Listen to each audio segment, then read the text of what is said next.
Kepolisian sektor kawasan Pelabuhan Nusantara Kota Parepare, Sulawesi Selatan menangkap pengedar narkotika jaringan internasional. Polisi menyita sabu seberat 20 kg dari pelaku.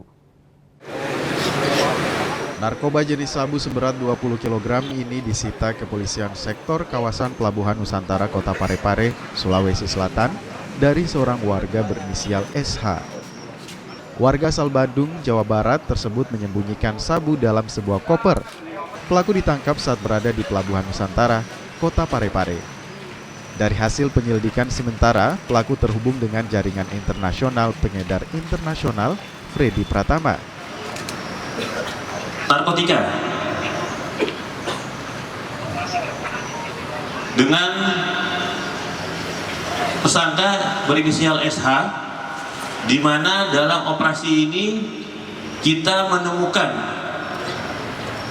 barang bukti satu koper berwarna biru, yang mana di dalam koper ini berisikan 20 bungkus plastik yang ada di hadapan rekan-rekan semua.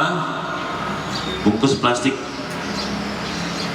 yang mana setelah kita melakukan penimbangan, pelaku kini ditahan untuk penyelidikan lebih lanjut. Pelaku dijerat pasal tentang narkotika dengan ancaman hukuman pidana mati. Sudin Syamsuddin, Kompas TV, Parepare, Sulawesi Selatan.